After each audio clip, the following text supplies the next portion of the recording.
Creative Athletes? It's Chris with another episode of Creative Athlete. Here with my good friend Yoshida and Rob Zilla. What's up, man? What up, though? How's it going? Good. It's a beautiful day. We're in Titan Stadium, Nissan Stadium, overlooking Nashville. Ross. There's a lot of Rosses here today. Ross is not wearing a baseball cap, which is very unfamiliar to me. It's a rare occurrence, yes. Very rare. And I see you got your hometown there. Yeah, repping the hometown that I haven't worked for yet, but All right, we know we'll make that happen. yeah. Let's go, Nats. Yeah, what y'all waiting on? So before we started, we were just talking a little bit about your name. I mean, we always call you Rob Zilla, but I know you're the third as well, obviously, but can you give us a little bit of background on it? Let's just start there. Yeah, what's up with that name, right? When I was deciding to do the whole design thing, I had planned early to transition out of teaching to just do design. And I had did a survey on Facebook. I was like, yo, can I use my name? And folks was like, nah, your last name is too long. So my real last name, my given last name is Generad. So there's a problem with that because right around that time, the Washington football team drafted this hot quarterback from Baylor. RG3. Robert Generat III. So I couldn't use the initials. Got mad. It's like, all right, this bum took my name. But he's not a bum. But at the time, that's what my train of thought was. Like, I need to go ahead and shift that. I always called my sons little monsters. So the most famous monster of them all, Of course. Godzilla. So Zilla. So I called them my Zillas, and I was like, well, if I'm going to call them Zillas and I'm the parent, I got to take on the name myself. True. And, that's going to be a nice motivator whenever I do creative work because I'm going to have to be a monster at it, whatever I do. So that's where the Rob Zilla came from. Love it, man. That's I never knew that. Yeah. And what's funny is, if you don't know about Rob, former educator, honestly, still currently an educator, and a vector monster. And what I love about that is you embrace your vector side, completely different from raster, pixel. Talk to us really quickly, like why you've stayed in that zone, because that's a very specific zone. It's the end result and the possibilities. Vectors, to me, I can do something that's 2 inches by 2 inches. And it can be blown up to be 2 miles by 2 miles, if I was to exaggerate, and it will lose no detail at all. Yeah. I love that because I have so many outlets to kick out my work from. It can be for print, it can be for video, web, virtually anything. Yeah. It can fit into that mold and just be a part of things. And for me, as a designer, I want to be a part of a whole lot of different things. Sure. That's just the nature of the way I work.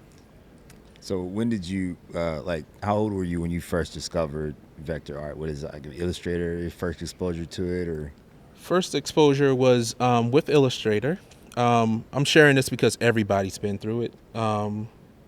But I went for a job to become a art teacher in high school, and I was informed during the interview that they were looking for a computer art teacher. And I came in and I had all these different easels. I had all of my kids' wonderful work. And during the interview, I would always ask, are you sure? Like, are you sure you want that? Because I can learn it. The guy was like, nah, we want somebody with experience already. I was like, nah, trust me. I can learn it within 2 months, enough to teach it. And he didn't take me up on that offer. Okay. So while he was walking me back to the office to turn in my visitor's badge, I texted a friend of mine. I was like, hey, look, I need a torrent for both Photoshop and Illustrator by the time I get home with the serials. And he was like, I'm on it.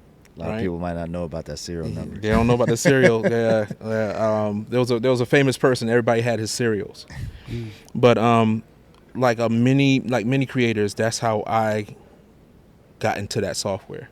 Survival mode. Yep. And when I tell you I learned it in 2 months, I learned it in 2 months because my goal was, okay, you passed up on me. Now I get to teach this to my middle school students, and we're going to lie and say that we're high school students when we get ready to enter the competition, just so I can kick your butt.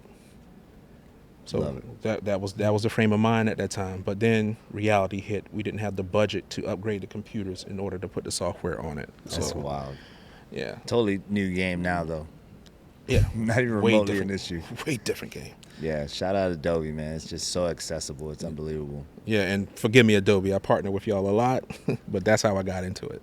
No, man. That's for me. It was just a combo. Like I learned Photoshop first, and then all of a sudden, there were like sister kind of programs for a long time, and it's like, nah, I just go into that one when I need to. But I know Ross here, that's probably I would say a sweet spot for you too, as far as Illustrator and your logo work. Yeah, I saw the vector textures, man. I knew that was vector. Well, just like Rob, it's like you created it like 2x2, and it becomes like a 50-foot by 50-foot wall. That's why vector art is king. When did you discover, what was first, Illustrator or Photoshop? That's one of my favorite questions.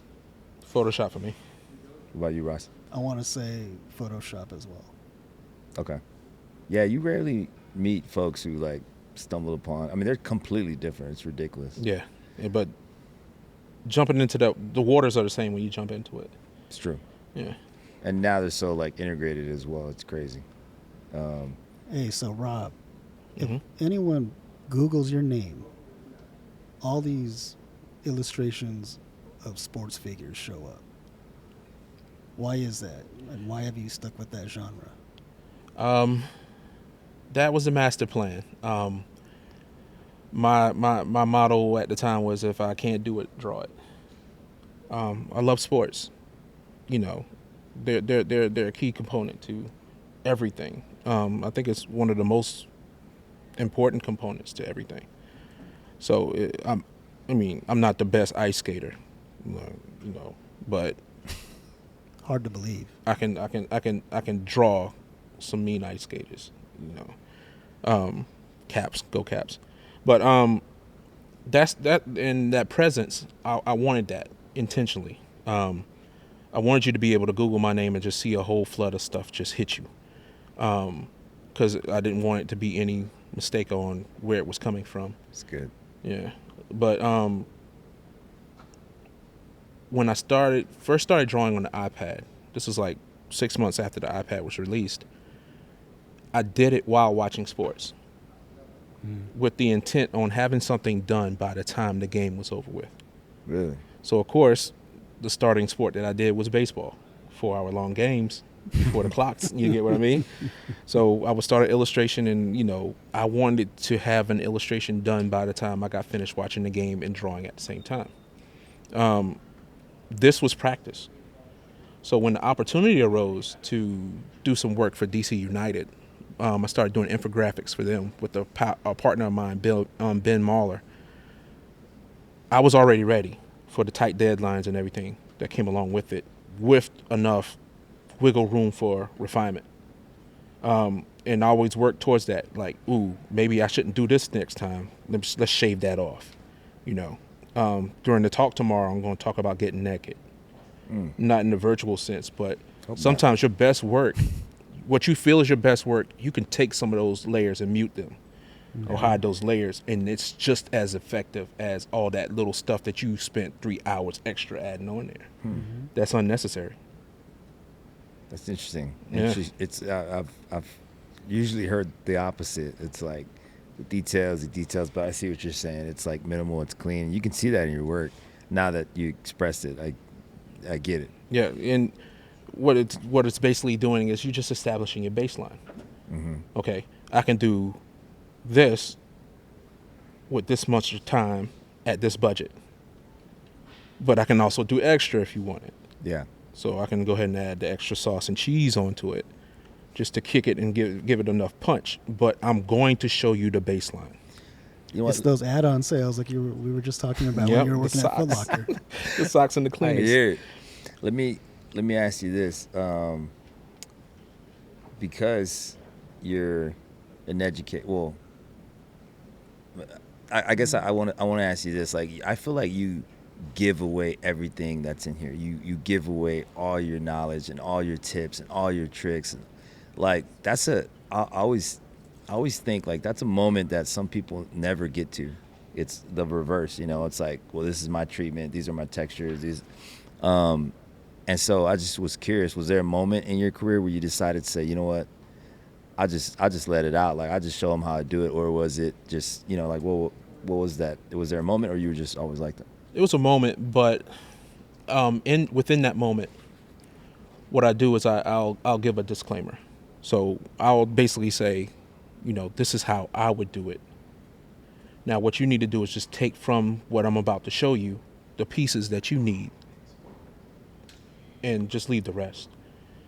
And I'm not really worried about anybody copying or anything like that, Yeah, because, ripping off. you know, my look comes from a genre that I've never worked in, and that's comic books. Yeah. But that wasn't the inspiration. The inspiration was coloring books. Everything is encased in the outline and coloring books. Right. And it's nostalgic, it's fun. And, you know, I wanted to basically start by creating my own, because I always start with outlines. Yeah. Create my own coloring book, and then I just fill in the spaces and make it Interesting. make it Zilla. Basically, that's what I call it. Make it Zilla. All right, man. Well, we're here at Connect. Mm-hmm. Obviously. You've spoken before. You're sharing again, and you've attended in the past. You're a friend of Connect. Your family at this point, but just talk a little bit. I know Ross and I were talking earlier. You know, for us, it's a special community. But from your perspective, you know, what's unique about this group? What's unique about this group is, and you know, I want to speak a little bit on this tomorrow too, but I haven't quite found the envelope to send the message, so to speak. But we got a unique group of folks who create what I consider air. Explain that. You walk into these arenas and you see all of this stuff, but it's taken for granted. It's almost like breathing in. You can't see what you breathe in. Right. And there's a name and a face behind who created that one thing. But So good. the way that everything is structured now, we don't get to know that person's name. And it could be a part of the stadium that we love. Mm-hmm. Yeah. But we don't have anybody to tie it into except for the organization. And as we all know, the higher ups, they don't create anything. They mostly poop on what we want to do. They don't have the vision to see far down the line of what we're trying to do. So So good. these are, like, I wish I worked for a team. But as a freelancer, I get to work for a team for a certain amount of time. Then I pack my iPad up and I go to another team. Yeah. And I get to see all these different perspectives. And I can relate to some of the things that the attendees are going through, even though I'm not a full-time Yeah. with a team. And just that camaraderie and knowing that, hey, look, I'm your cousin. I might not be, you know, within the immediate family, but, you know, I'm a distant cousin, and I get it. And here's how I got through some of the things that you may be going through moving forward. So, Rob, what are some of the favorite things you've worked on? Recently, I got to do the warm-up jersey for the Black History Month night for the Nats. Well, not the Nats. Good Lord, the Caps. Forgive me, Capitals.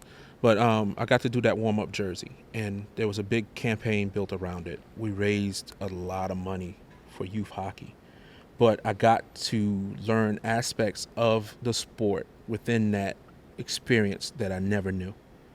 Okay. And that's when it comes to people who look like me. One of the hockey jerseys that I pitched to them was called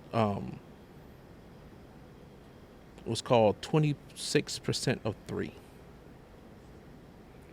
So in hockey alone, non-white, it is 3%. Wow. and 26% of that 3 is black. So I'm a big comic book head. I'm a huge Marvel, DC. I love Easter eggs. Yeah. I love hiding stuff into work too. I love discovering things. I love numbers.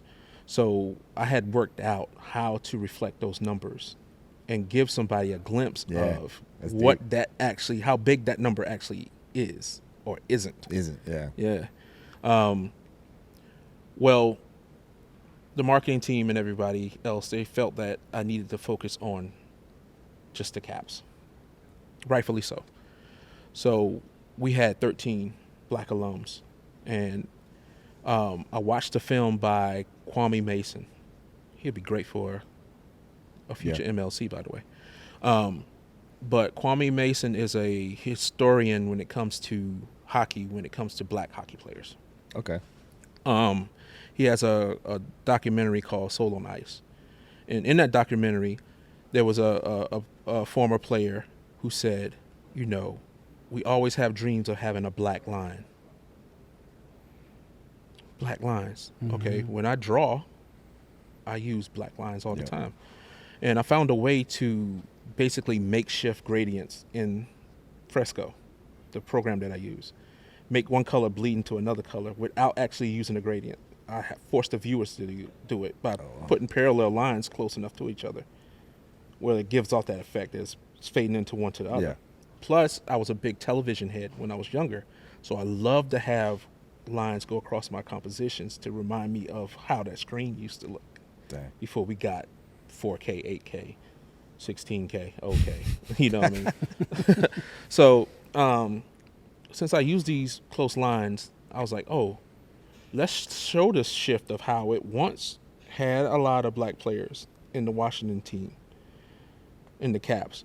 But, you know, there's potential for the future. So I had them 13 lines of that gradient move up this W. And that represented each player. Wow. And to force the increase in numbers, when I went to go do the number treatment, I added an arc at the top to show the upward movement. Man. To show the increase in numbers. So all of those little tiny Easter eggs for a jersey, and I wanted it to be appealing to the youth. So I just did red and black. Nice. Based on the Jordan 1. It's a good choice. I think everybody. Yeah. I think you could reference Jordan in this podcast. I can? Yeah. Well, yeah. Well, the shoe, you know. But, yeah, and it came out great. Folks wanted that to be the third jersey. That's dope, man. Folks wanted to buy the jersey, but you can only buy the ones that the players wore. Yeah. So limited. Yeah, it's limited, super limited. I should have brought one with me. Yeah, you got to rock that. Yeah, to show everybody. Speaking of rocking things, I don't know if you noticed what's on Ross's hand there. Ooh. We need sunglasses. For real. Yeah, Ross. What's going on with that? Do you sleep with it? Sometimes. Like if you have to get somewhere real fast, does your suit come out of it? Like on The Flash? Yeah. That's hard work right there. That's all I see. Yeah, man. I see blood, sweat, and tears. Yeah, that's right. That's funny, man. Why are you going to talk about the ring? Well, it's in my face. You had it right there. It's just an accessory. Throwing it in my face. Yeah, all the colors. But you know what? There's so much. That to me is like one of the most unique things is the symbolism, you know, and that kind of becomes sometimes your calling card. And, you know, like, of course you can't, you know, autograph everything or put your name on a design, but you do have styles, right? Like, you know, and you do have symbols that, you know, some, you know, you wait until they explain. Yeah, here's the ones that I told you about, and here's some ones that I'm gonna keep for myself. Definitely. I used to hide 3 dots. No way. Like splatters in my work, and somebody was like, "Did you do this work for this team?" I was like, "Do you see 3 dots near the bottom right?" And he was like, "Nah, no, that's not me." Dang. Like that's when, your signature. Yeah, like when they came out with the NFL illustrations for sports S1, everybody's hitting me up like, yo, just you. No, not me. I know one of the guys who did it, Yeah. but yeah, I didn't have any part in it. I would love to, but nah. Well, speaking of that, though, I mean, you know, as most know, Rob's been on the air doing live illustrations. You know, on was it ESPN? I know you did an awesome project with the Titans with the NFL draft, and that's under the gun. And we're having you do drink and draw, where you're gonna be live illustrating in front of hundreds. Why is that so comfortable for you? Because I mean, most would freak out about that, man. I got to give Adobe credit. Okay. I did a lot of live work with Adobe. Okay. We partnered for over a decade now. Wow. So with the Adobe Lives, that prepared me for ESPN. Okay. Apple made that happen, by the way. So I was there with the producer and my person at the time at Apple, Andy.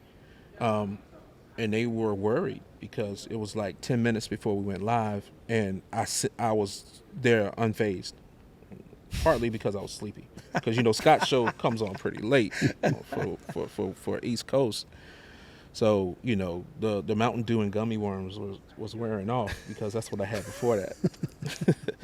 And he was like, "Nah, Rob, I want you to understand." The producer Jack, he was like, "I want you to understand, like, you're about to be on television." I was like, "Yeah, that's why I'm here." He was like, I don't think he realized what's about to happen. And I was like, "Nah, y'all just need to tell me where I need to look every now and then." Yeah. And I'm good. Like, A true pro. give me a cadence and I'll look when I need to look, and I'm just going to do my thing on this one. Comfortable in your craft. Yeah. The initial sketch started once we saw that the Cavaliers was winning. And I was like, all right, perfect. So they're not getting swept, so let's have LeBron break the broom. So I found one of those stances where he was doing that little stomp that he does, and I just replaced the stomp with having a broom in his hand, and he snapped the broom in half. And that was the initial idea. And since I had already had him drawn, I was like, well, let me throw Kevin Love and Kyrie in kind of like as a support on both sides. And it went live, and I got to watch the game at ESPN with no commercials. It's weird stuff that happens in between. We was actually watching like 4 different games at the same time. And I got to see the inner workings of how this stuff gets done. The control room is nuts. Yeah. Yeah, if you ever get a chance to visit, just say, I want to see the control room. So you can see how they get to what they get to. All right, let's run this footage here, and then this person here. Like, whoever works in there. I'm sure. Still. I can understand, though. Like, even when I saw you, I was just like, man, he's just in the zone, man. He's like, hey, I'm here doing my thing. What else can I do? What else y'all need? Like, let's work it in. I mean, even when we talked to you about drink and draw, I didn't even really think about it. But I mean, there's music, there's people over your shoulder. There were talks about that today. Knowing your shortcuts, your tools. Not wasting people's time. You don't have time to be dropping down the menu exploring. Well, how does that? How do you feel the importance of that? Like knowing your software. Oh, you got to know it. You get into a bind. You got to know your limitations of your software. You also got to know your prep. So I'm going to go ahead and just do all my sketching. That's the boring stuff. I'll do all my sketching in the hotel room. Okay. And then go from sketch to the actual illustration. That's what people.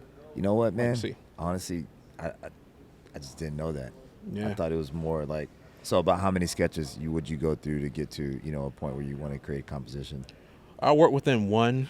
I might play with some different parts. With the player. I might play with different heads in the same position just to see which one worked best. Frankenstein them a little bit. I've been experimenting lately with distorting the composition a little bit more. That's cool. If a player works with his hands a lot, beef the hands up. That's interesting. Kick up the physique of the shoulders and stuff. Well, shrink the head down a little bit just to make that person look larger than life. I know you talked a little bit about like the comic, I guess technique or style that inspired you, but I also feel like, I mean, maybe I'm wrong here, but like it's like anime at the same time because your stuff's always moving. and it's like you said, real clean with Yeah. lines. Is there like, I mean, maybe not, but is there some inspiration there? There was a problem to solve when I first decided I wanted to draw sports. How can I make a static image look like it's moving? Okay. And that's all involved with composition. When I really get into drawing, like let's say if I'm drawing a picture, I go on YouTube and I study like, why is this picture good? Yeah. What makes a great pitch? What are the key elements of pitching a baseball? So when I go through to do this final rendering, I'm keeping it true to what the fans or the diehards, we got underground diehard people be like, oh, why is his wrist like that? That's not correct. You get what I'm saying? Yeah. And they'll call you out on it. Just like if I was to call myself doing some fan work for the Dodgers and I used the wrong blue. Yeah. Yeah, he'll call me in like, yo, that's not a PMS colors. You know what I'm saying? Like, get that blue right, buddy. It's got to be authentic. Yeah, and that's something that people who are starting need to know too. Like, yeah, you doing all this fan work, but you know what? It's getting brushed off because you didn't do your research for who you're working with. Here's how I look at it, because I know Ross could probably relate to this too. We're more, I mean, we dabble in both, but you kind of focus in on vector art. But there's sometimes where it's the difference between, do I stay with this another 15, 30 minutes to like perfect it and know that it's going to get passed on, and I want to, if I'm going to do it right, versus just kind of all right, I'm good, I don't have time to clean it up, send it. Like, for me, that's a philosophy. I'm okay waiting for perfection. I'm okay, letting you get it the right way, keeping it in order, keeping it organized. I'm just real big on that because, I mean, ultimately, it speaks for you, not only like obviously at the posting level when it posts or gets printed or whatever, but there's also like the work. At some point, someone touches your work. It's like maybe they're building on it, they want to refresh it, or so. Anyway, I think that's kind of for me, that's one thing that I would say I spend some extra time on it, and I think that's a differentiator sometimes. I've learned to do both. I'll give you that rough, but I'll give you a bullet point list of what I plan on doing to it. I like that. Especially if it's getting close to go time. Like, That's hey, good. Here's what I have this far. Here's what I plan to do to it. I keep the list short. Like, if I can keep it within 5 steps, keep it within 5 steps. And I always end off with thoughts. Thoughts, question mark. So you'll get that, you'll know it's near completion. But you might have the secret sauce to make that thing pop that I haven't thought about yet. Because at the end of the day, it's a collaboration. And we joked about this last night.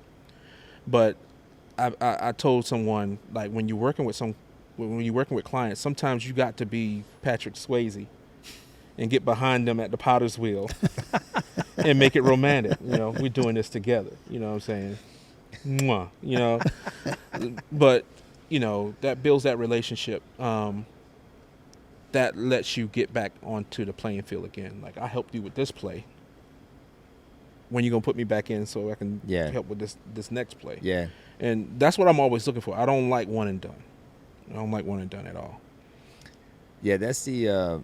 I think when I talk about a little bit of, Connect and the community and like the relationships we have, I think it goes back to trust. Everyone in here is so talented. We could all add value into different projects, but it's just like there's a trust factor to know, like I said, like, we'll collab on the next one, or talk to Rob, he's a pro in that. That to me is like a common thread here, or it's something that just kind of always, it kind of sorts out the real ones, let's say. Here's something else too. I'm curious about this, and I don't know if there's any way we can quantify this information, but how many people attending this conference now is currently have a job title that's not even in their strength? It's interesting. Yeah. You get what I'm saying? I would love to see that number. Yeah. And what's funny is I bet, I don't know if you could quantify, like you said, but I see that because you'll start to see folks in roles that are adding more of their time and dedication into another area. They might be shooting, but they're a designer, or they might be, I know a couple who are illustrators and they're a designer, you know, or they're doing photo and they're actually doing motion, you know, like that's interesting. And you know what? I don't know if there's a right or wrong, I mean, not necessarily a solution to that, but I always like to think, like, I think we said it here earlier today, like your title shouldn't define you, right? It's the work that you're doing, the craftsmanship that you're putting in it. I know we're just on time, so not to say I want to end it there, but man, I consider you a craftsman. I know this guy here is an artist, if you will, when it comes to, if you ever want to really get into design and jerseys and the history and the respect that you gotta have. His back wall. Yeah. Ross is the guy that'll really quickly tell you if someone disrespected the the uniform gods. He's the first. So anyway, I'm surprised you gotta rock a jersey this week. You bring any jerseys, Ross? I got one for tonight. Let's do it. You taking BP in the jersey? Nice. Skills on display. Yeah, or lack thereof. Ross, close us out, man. What are your final thoughts? Hey, man, I just had one final question for Rob, and it's, what is your dream project that you would like to work on? Man, yeah, I think my dream project would be the Dodgers. Nah, it is on the list. I always wanted to do this thing that I call creative fuel. So I would love to take an old gas station, revamp it into a studio, but then hold classes there when I teach young people how to do what I do. Oh, so when you say studio, I mean like a multi-purpose studio. Why a gas station? Oh, obviously the fuel. Creative fuel, yeah. And I wanted to be so distinct that, I'll get a couple of dummies who will try to pull up and fuel up and be like, nah, those are just props, and they'll get mad at me, But yeah, I had that on my mind for, I guess, the last 20 years. Like it would be good to have something out of the box. The idea came from a visit to Orlando, where I saw that a guy took an old gas station and transformed it into a barbershop. It's cool. Yeah, there's definitely something nostalgic about that. Yeah, man. and you just open up the gate to the service garage door and just have that openness about the whole entire thing. That's so cool. All right, so if this happens in 5 years, it was professed and throughout and envisioned here on The Creative Athlete. So that's all we got for today. We'll catch you guys next time. Guys, it's a pleasure. Thank you, Rob. No problem, man. I'm here. Rob Zilla, guys. Later.